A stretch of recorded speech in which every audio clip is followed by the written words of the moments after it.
Bonsoir ou rebonsoir, c'est une soirée exceptionnelle qui vous est proposée en partenariat avec Le Parisien. Ça n'est pas un cours d'économie, c'est toute notre histoire récente racontée par Pierre Arditi qui va défiler sous vos yeux, un peu comme un roman avec ses personnages et ses rebondissements, sauf que tout est vrai. Vous avez été très nombreux à nous envoyer vos questions, vos remarques, vos réactions à propos de cette émission de France 2, le roman de la crise, très regardée, bien faite, il faut le dire. La première question qui se pose, à qui Arditi a-t-il fait appel pour nous expliquer la crise? Alors Daniel Cohen, vous êtes un économiste réputé, alors expliquez-moi. C'est un peu court, monsieur Arditi, réputé. Il aurait fallu nous dire qui est exactement Daniel Cohen. C'est un conseiller de la banque d'affaires Lazard, franco-américaine. C'est donc une banque qui aide les riches à devenir plus riches, qui gère les fortunes, qui est spécialisée dans les privatisations, fusions, restructurations qui ont permis aux grands groupes français de se renforcer dans les décennies précédentes. C'est aussi un proche de Strauss-Kahn, l'homme qui à la tête du FMI fait tant de mal aux pays du tiers-monde. Donc la question c'est pourquoi vous invitez un économiste qui gagne sa vie au service des riches et pas des économistes plus critiques comme Raoul Génard, Michel Husson, Henri Houben. Donc, tout commence par un paradis. La France des années 50, c'est la conviction partagée que l'avenir s'annonce radieux. Le pays vit une période extraordinaire, les 30 Glorieuses. Alors expliquez-moi, pourquoi nous avons laissé filer ce qui m'apparaît encore comme un paradis? Paradis, ça dépend du point de vue. Il faut quand même rappeler que les années 50, 60, c'est la sale guerre contre l'Algérie, contre le Vietnam. C'est-à-dire que le tiers-monde crève de faim sous le colonialisme, il est obligé de prendre les armes pour se libérer. Et pourquoi est-ce qu'on colonise le tiers-monde? Eh bien parce qu'en le dominant par la force, on peut faire des profits énormes. On ne paye pas les matières premières, on ne paye pas la main-d'œuvre, on corrompt les dirigeants, donc toutes les richesses sont détournées, la pauvreté reste et la richesse part ici. Donc, cette émission, c'est ça qui me gêne. Elle est totalement centrée sur la France, un peu les États-Unis. Un homme sur trois dans le monde crève de faim, c'est totalement absent de l'émission. Il y a un autre facteur. À l'époque, dans les années 50-60, l'énergie est bon marché. Dans les années 70, le prix du baril est multiplié par 4 une première fois en 1973, une deuxième fois par 2 en 1978. Tout ça renchérit les coûts. La crise des années 70, le premier choc pétrolier, ça je m'en souviens très bien. Ah oui, très bien, tout à coup le monde est devenu plus rude. Bon, alors Arditi, Cohen sont de grands défenseurs d'Israël, alors on en profite pour mettre un peu la faute sur les Arabes qui auraient demandé trop cher pour le pétrole. Il faudrait juste dire qu'en fait le pétrole avant on ne le payait pas, ce qui était évidemment un bon facteur de prospérité de cette France paradisiaque dont nous parle Arditi. Maintenant c'est vrai qu'il faut faire remonter la crise à beaucoup plus haut que 2008, elle a commencé bien plus tôt, mais elle n'a pas commencé en 73, elle a commencé encore avant. Et il y a un problème, comment on explique la crise? Dans toutes les missions, il y a les méchants. Il y a Reagan qui baisse les salaires, qui est anti-syndical. Il y a les Golden Boys qui veulent gagner trop d'argent en bourse.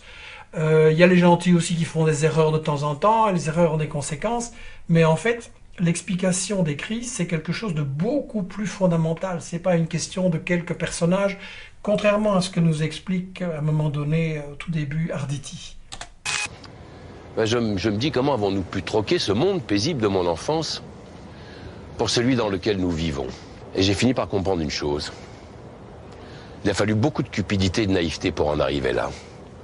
Des personnages avides, candides ou impatients ont combiné leurs efforts pour nous entraîner dans une crise qui est la plus grave depuis la fin de la Seconde Guerre mondiale. Alors, c'est pas un problème de cupidité de quelques personnages qui auraient provoqué la crise. En fait, la cupidité est le moteur même du système. Et c'est ça qui est absolument pas clair dans l'émission. En fait, toute l'émission, c'est comme dire à un lion, vous pouvez manger de la viande, mais une fois par semaine. On peut avoir de la cupidité dans le capitalisme, mais pas trop. Non, la cupidité, c'est le moteur. Avec une volonté féroce de gagner beaucoup d'argent. Non, ce que je veux vraiment, c'est les attraper, leur arracher le cœur et le bouffer avant qu'ils crèvent. Le capitalisme, au point de vue économique, il est basé sur 3 principes. Premièrement, la propriété privée des biens économiques, c'est-à-dire que c'est une toute petite couche de gens qui décident ce qu'on va produire, où ça, à quel prix, qui va gagner, combien, etc. Deuxièmement, entre eux, ces capitalistes se mènent une lutte féroce pour savoir qui va pas seulement l'emporter, mais qui va survivre, parce que ceux qui perdent sont éliminés tout simplement. Le deuxième principe, donc, c'est la concurrence maximum. Et le troisième principe, c'est le profit maximum. C'est-à-dire que pour éliminer vos concurrents, vous ne devez pas faire simplement un profit raisonnable, normal, vous devez gagner beaucoup plus qu'eux. Alors la question, c'est justement comment on fait un profit maximum.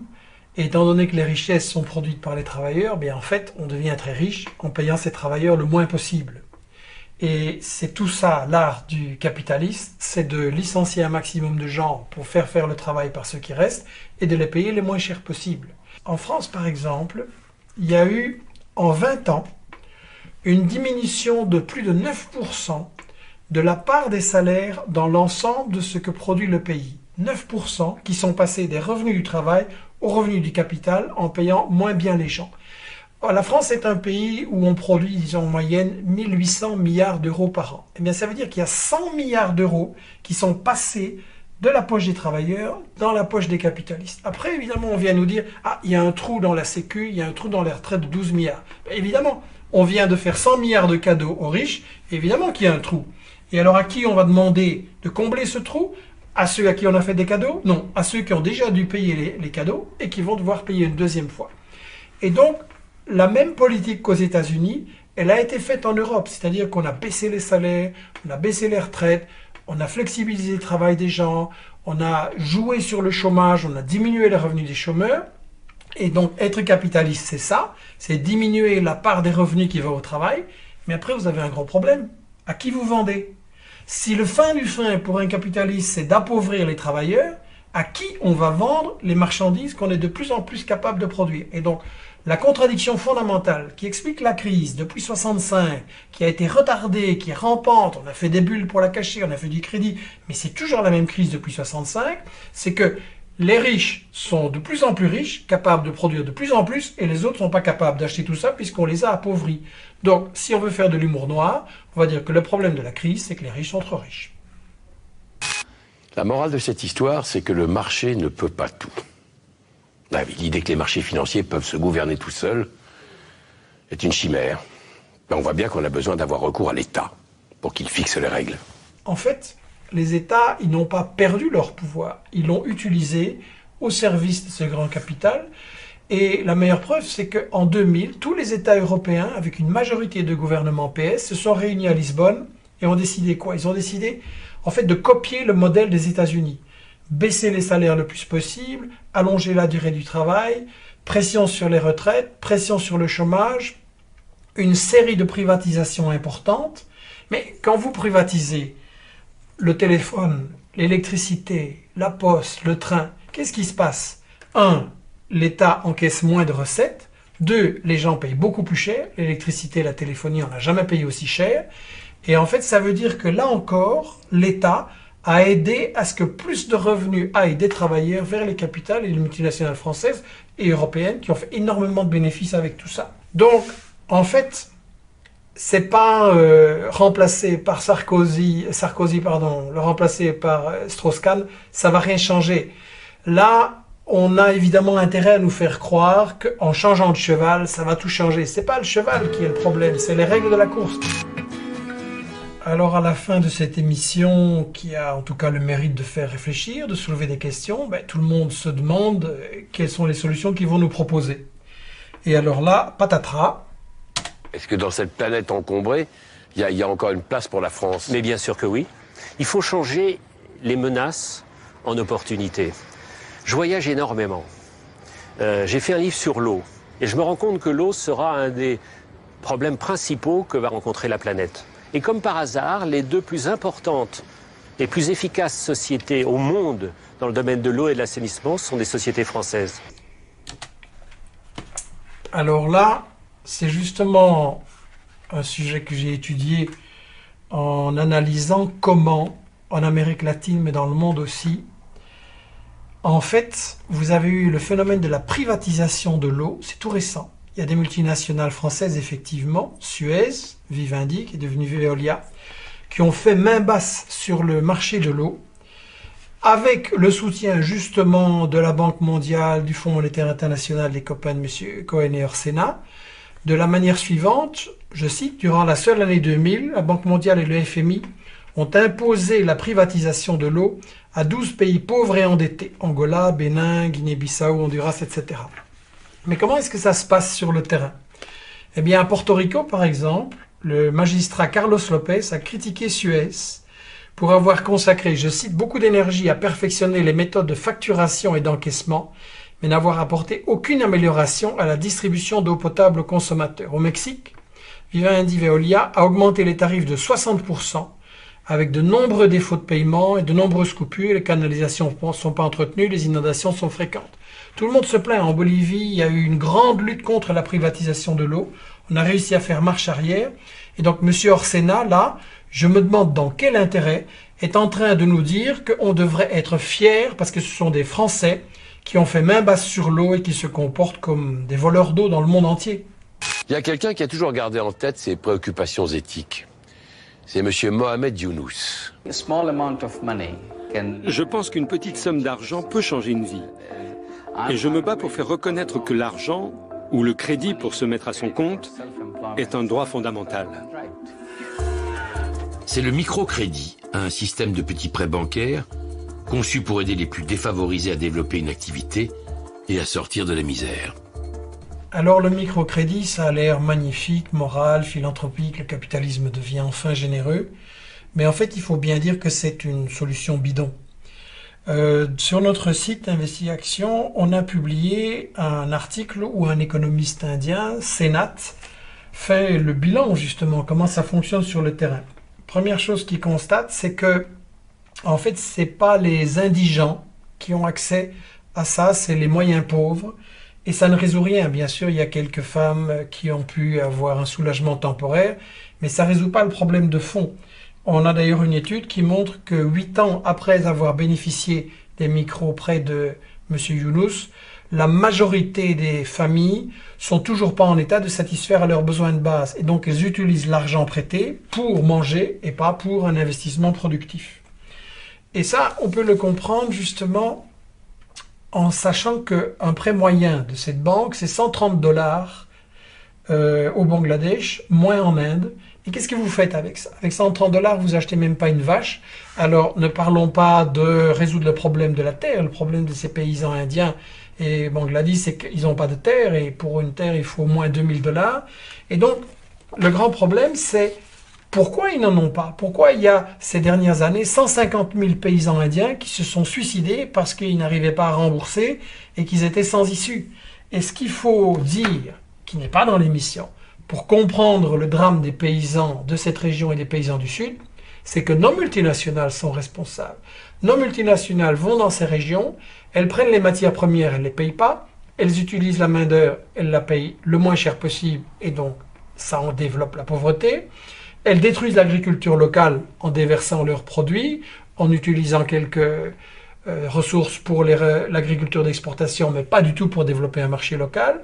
Ajoutez à ça la dette où les banques s'enrichissent sur le dos du Sud, la corruption, les privatisations. On voit donc bien que nos multinationales ne sont pas la solution, elles sont le problème. Le budget du microcrédit dans le monde, c'est 12 milliards par an. Combien est-ce que les multinationales du Nord prennent chaque année dans le Sud? 300 milliards de $ de bénéfices rapatriés. Rien que la totale française, déjà 14 milliards de $. Donc c'est de ça qu'il faudrait nous parler. Qui cause la misère? Nos multinationales. Évidemment, comme la banque Lazare de M. Cohen, c'est la banque des riches, évidemment, ils ne vont pas nous parler de ça dans l'émission. Toute l'émission est basée sur cette idée que la crise a été provoquée par la cupidité de quelques-uns et que si on fait attention, si on fixe des règles, on arrivera à empêcher ou à sortir de cette crise. En fait, c'est tout le système lui-même qui a pour moteur la cupidité. Et donc, il est vraiment urgent de sortir de cette pensée unique, de ces explications officielles, D'autant plus urgent que la spéculation, peut-être qu'on n'a encore rien vu. Il y a toute une série d'autres bulles aux États-Unis, mais aussi en Europe, où on vit à crédit, où l'endettement s'aggrave, et quand ces bulles vont éclater, ça va être encore pire. Et chaque solution d'un problème aggrave le problème à long terme.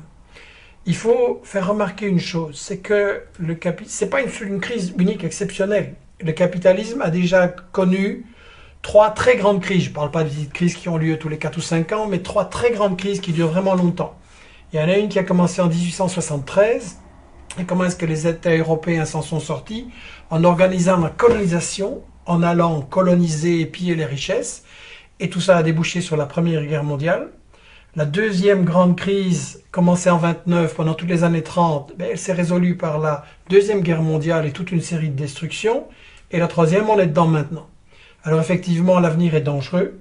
La question qui se pose, c'est les États-Unis qui ont vécu sur le dos du monde entier, qui sont endettés, dont l'économie est en faillite, vont-ils continuer à s'en sortir par des aventures guerrières, militaires de plus en plus dangereuses? Est-ce qu'on va laisser faire ça? Et donc je pense que là, on a vraiment une responsabilité historique. Si on veut décider dans quel monde nos enfants devront vivre, c'est d'inventer un autre système, sans tabou, sans censure, au-delà de la pensée unique. Un système dans lequel l'économie sera non pas au service d'une petite poignée de gens, mais au service de tout le monde, au service des gens.